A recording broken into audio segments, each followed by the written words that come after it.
सामान्य ज्ञानात्मक मोजमापाची एकके आहेत काही. तर कोणतेही प्रमाण मोजण्यासाठी त्या प्रमाणाचे निश्चित आणि महत्त्वपूर्ण रक्कम प्रमाण मानली जाते, ज्याला परिमाणाचे एकक म्हणतात. परिमाणाचे एकक कशाला म्हणले? तर एखादी रक्कम आपल्याला मोजायची किंवा प्रमाण मोजायचे, तर त्यासाठी काय लागणार आहे? तर एकक कुठलं तर लागणार आहे ना, तर त्या एककाला काय म्हणले? परिमाणाचे एकक. आणि जेव्हा या एककाच्या अटीनुसार कोणतेही प्रमाण मोजले जाते त्या प्रक्रियेला मापन म्हटलंय. आता आपण जेव्हा मोजणार आहे, काय वह्या मोजल्या डझनमध्ये, तर ते काय मोजूनच घेणार आहे ना, 1 2 3 4 अशा 12 वह्या म्हणजे 1 डझन वह्या, म्हणजेच ते काय झालं? मापन. पुढं सांगितलंय एककांची प्रणाली.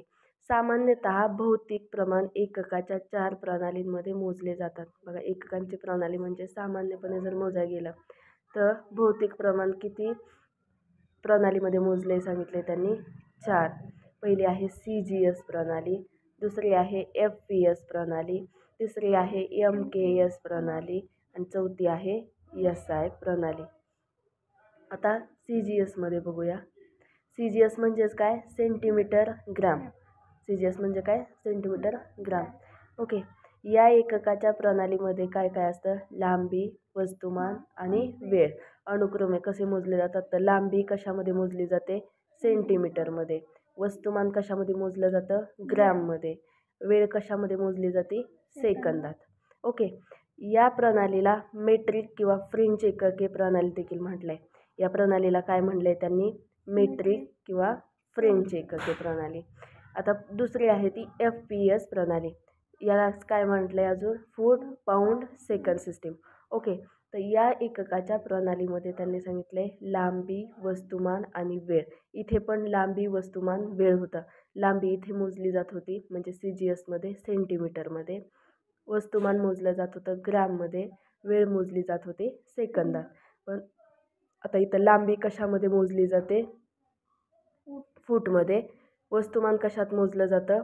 पॉन्डमध्ये. आणि वेळ कशात मोजली जाते? सेकंदात. ओके. हे पाठ करायचं.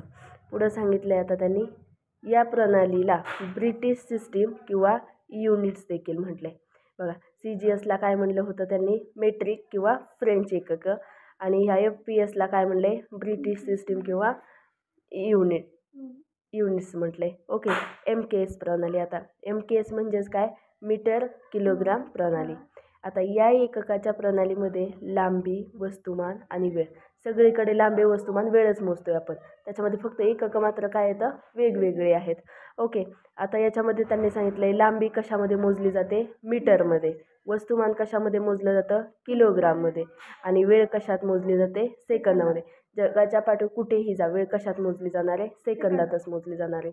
पण लांबी आणि वस्तुमान मात्र काय होतं? चेंज होत आहे. ओके. तर याच्यामध्ये सांगितले पुढची आहे ती म्हणजे SI प्रणाली.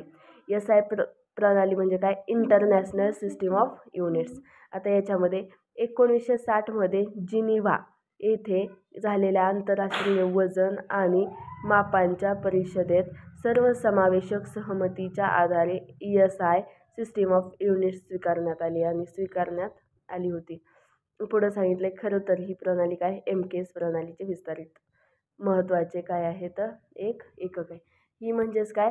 तर त्यांनी सांगितलं MKS पद्धतीसारखेच SI आणि MKS पद्धत ह्या दोन्ही काय आहेत?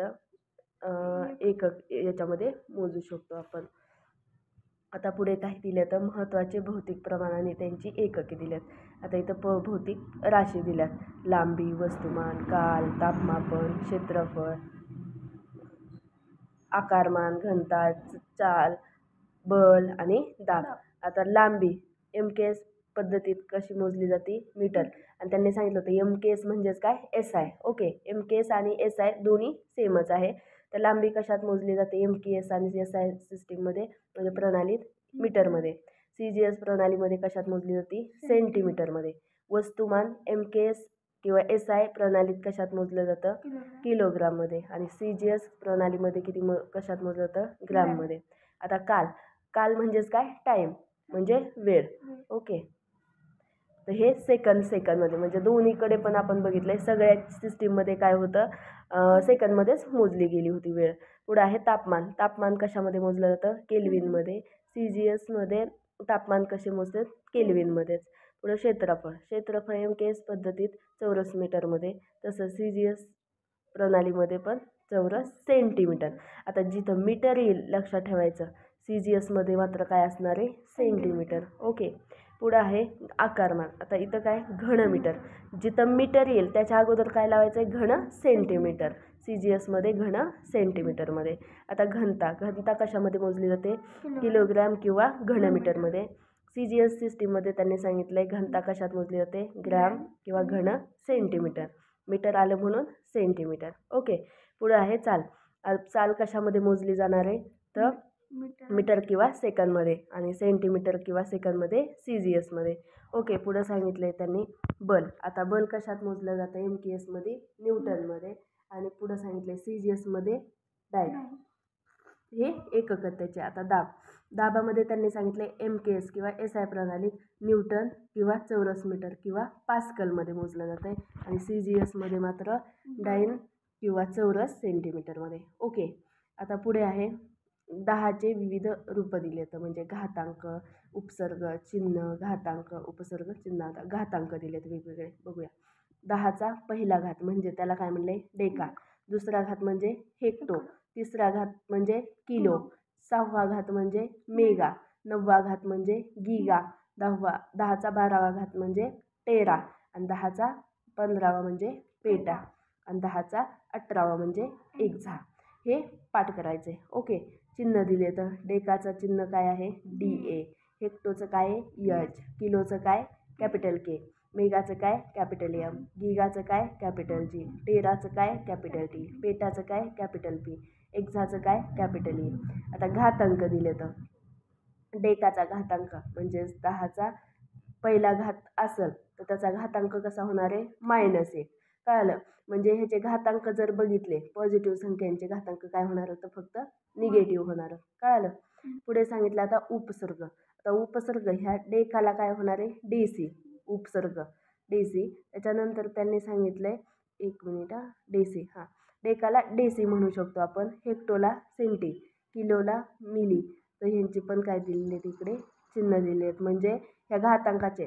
आता इथे जेव्हा पॉझिटिव्ह असणार तेव्हा हे उपसर्ग लावायचे आणि चिन्ह लावायचे, पण जर निगेटिव्ह असेल तर हे लावायचे. कळालं?